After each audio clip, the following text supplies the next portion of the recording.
नमस्कार दोस्तों। आज की कहानी है बहू की शर्त और बेटे का जवाब। एक ऐसी कहानी जो आपको सोचने पर मजबूर कर देगी। एक माँ जिसने बेटे की खुशी के लिए अपना सब कुछ न्योछावर कर दिया, वही माँ अपनी ही बहू और समधन के तानों का शिकार बनती है। लेकिन जब बेटा अपनी माँ के सम्मान के लिए खड़ा होता है तो हालात बदल जाते हैं। शांत नगर की तंग गली के बीचों बीच खड़ा था एक पुराना सा घर, जिसके आंगन में तुलसी का चौरा और दीवारों पर हल्की सी काई जमी हुई थी।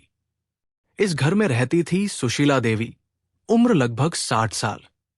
गठिया की बीमारी से उनके घुटनों में अक्सर दर्द रहता था, लेकिन फिर भी बेटे की खुशी के लिए वे हर हाल में उठ बैठ जाती। आज तो उनके चेहरे पर बरसों बाद सच्ची मुस्कान थी। वजह थी उनके बेटे अरविंद का ऑफिस में प्रमोशन। अरविंद अब सीनियर मैनेजर बन गया था। सुशीला देवी तकलीफ के बावजूद सुबह सुबह उठीं और रसोई में जा पहुंची।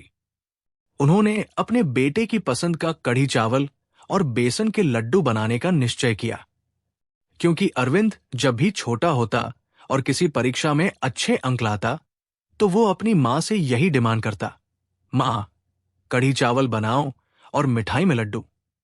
तभी बाहर कार के हॉर्न की आवाज गूंजी।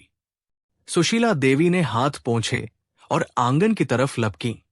दरवाजा खुलते ही सामने उनकी बहू नेहा, उसकी मां कमला देवी और छोटी बहन रूपा खड़ी थी। सब पार्टी वाले कपड़ों में सजे धजे थे। अरे, आप लोग? सुशीला देवी ने हल्की हैरानी से कहा। उसी समय अरविंद भी कार पार कर अंदर आया और सीधा मां के गले लग गया।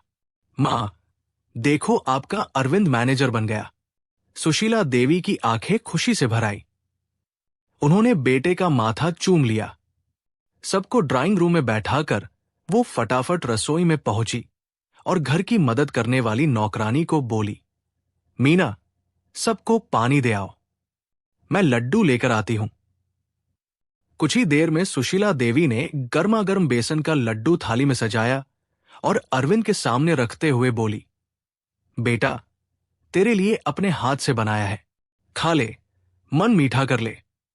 लेकिन अरविंद कुछ कह पाता उससे पहले ही नेहा बोल पड़ी, मम्मी जी, ये क्या कर रही हैं आप? अरविंद अब कुछ नहीं खा पाएगा। हम सब होटल से पार्टी करके आ रहे हैं। ये महक तो हमें और उलझा रही है। नेहा की बात सुनकर सुशीला देवी ठिठक गई। उनकी नजर अनायास अरविंद पर गई। अरविंद ने हल्के से मुस्कुराते हुए कहा, अरे नेहा, मेरे पेट में मां के लड्डू के लिए हमेशा जगह रहती है। ये कहकर उसने 2-3 लड्डू उठाकर तुरंत खा लिए। मां की आंखें संतोष से चमक उठीं, पर नेहा का चेहरा कसैला पड़ गया। रात को जब सब सोने चले गए तो नेहा ने गुस्से से अरविंद से कहा, आप भी ना। जब बाहर रूपा ने आपसे कहा था गोलगप्पे खा लेते हैं तो आपने साफ मना कर दिया कि पेट में जगह नहीं है। लेकिन जैसे ही आपकी मां ने लड्डू दिए, अचानक पेट खाली हो गया। यही सम्मान है आपके ससुराल वालों का। नेहा, मैं तुम्हारे साथ ही तो पार्टी करने गया था। मां तो अकेली घर पर थी। बीमार होकर भी उन्होंने मेरे लिए मिठाई बनाई।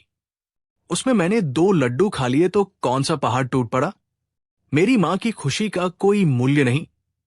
नेहा तुनक कर बोली, अच्छा, तो अब इकलौते बेटे की पत्नी की भावनाओं का कोई मतलब नहीं। आपकी मां को बस हर जगह दखल देना है। कभी मेरी पार्टी खराब करना, कभी मेरे मूड पर पानी फेरना। बाहर कमरे के दरवाजे से सुशीला देवी सब सुन रही थी। उनके दिल पर चोट लगी, लेकिन वे चुपचाप अपने कमरे में चली गई।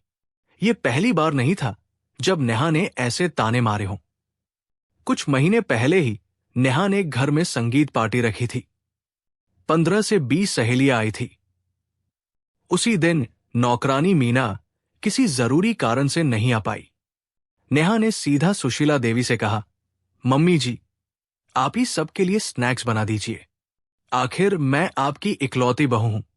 मेरी खुशी का तो ख्याल रखना चाहिए। सुशीला देवी ने शांत स्वर में कहा, बिटिया, 2-4 लोगों का नाश्ता मैं बना देती हूं, लेकिन इतनी भीड़ का काम मुझसे नहीं होगा। क्यों ना तुम बाहर से मंगवा लो या किसी महाराज को बुला लो। नेहा इस जवाब से तिलमिला गई थी। 3 दिन तक उसने सास से बात ही नहीं की। एक बार की बात है, सुशीला देवी की तबीयत बहुत खराब हो गई। शाम को अरविंद ऑफिस से लौटा तो नेहा तैयार बैठी थी अपनी सहेली की शादी में जाने के लिए। अरविंद ने कहा, नेहा, मां की हालत ठीक नहीं, लगता है हमें शादी में नहीं जाना चाहिए। नेहा ने तंज कसते हुए कहा, अरे, थोड़ी बहुत तबीयत खराब रहती ही है, और वैसे भी मीना घर पर है। मां जी भला अपने इकलौते बेटेबू की खुशी पर रोक लगाएंगी। सुशीला देवी ने अरविंद को जाने के लिए कह दिया, लेकिन आधे घंटे बाद ही फोन आया कि उनकी हालत बिगड़ गई है। अरविंद भागा भागा घर लौटा और मां को अस्पताल ले गया। पता चला उनका बीपी बहुत लो हो गया था। 2 घंटे बाद जब स्थिति सामान्य हुई तो उन्हें डिस्चार्ज कर दिया गया। घर लौटते ही नेहा ने मन ही मन सोचा, 2 घंटे में ठीक भी हो गई। साफ है नाटक किया गया था ताकि हमें शादी से बुलाया जा सके। दूसरे दिन सुबह अरविंद ऑफिस चला गया। नेहा मौके की तलाश में थी। वो सीधा सुशीला देवी के कमरे में पहुंची और ऊंची आवाज में बोली, मम्मी जी, आपको शर्म नहीं आती? हमारी खुशियों से जलन होती है आपको? हम शादी में पहुंचे नहीं कि आपने फोन करवा दिया। इतनी क्या जल्दी थी? 2 घंटे में मर थोड़ी जाती। आप तो हर बार मेरे पति को अपनी बीमारी का बहाना बनाकर परेशान करती है। इकलौता बेटा है तो क्या सिर पर चढ़कर नाचे आप? सुशीला देवी स्तब्ध रह गई। उन्होंने संयत होकर जवाब दिया, बिटिया, भला मैं तुम्हारी खुशियों से क्यों जलूंगी? मेरी हालत सचमुच खराब थी। लेकिन नेहा चिल्लाती रही, छोड़िए ये सब ड्रामे। आप तो बस चाहते हो कि अरविंद हर वक्त आपके इर्द गिर्द रहे। अब या तो इस घर में आप रहेंगी या मैं। फैसला कीजिए। अचानक कमरे में आवाज गूंजी, तो ठीक है, फैसला कर लेते हैं। नेहा पलटी तो देखा, दरवाजे पर अरविंद खड़ा था। उसके साथ कमला देवी और रूपा भी थी। अरविंद ने कड़े स्वर में कहा, नेहा, अगर तुम्हें सास नाम का झंझट नहीं चाहिए तो फिर मैं भी सासुराल नाम का झंझट नहीं चाहूंगा। आज से न तुम अपनी मां से मिलोगी, न मैं अपनी मां से। अगर मंजूर है तो बताओ। नेहा हक्की बक्की रह गई। अरविंद ने आगे कहा, दूसरा रास्ता यह है कि मां इसी घर में रहेंगी।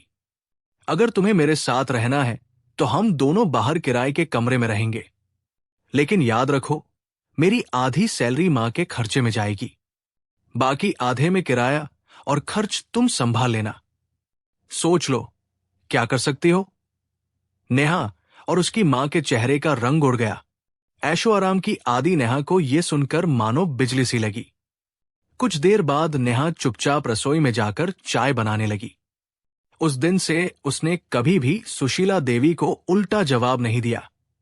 निष्कर्ष, सुशीला देवी ने गहरी सांस ली।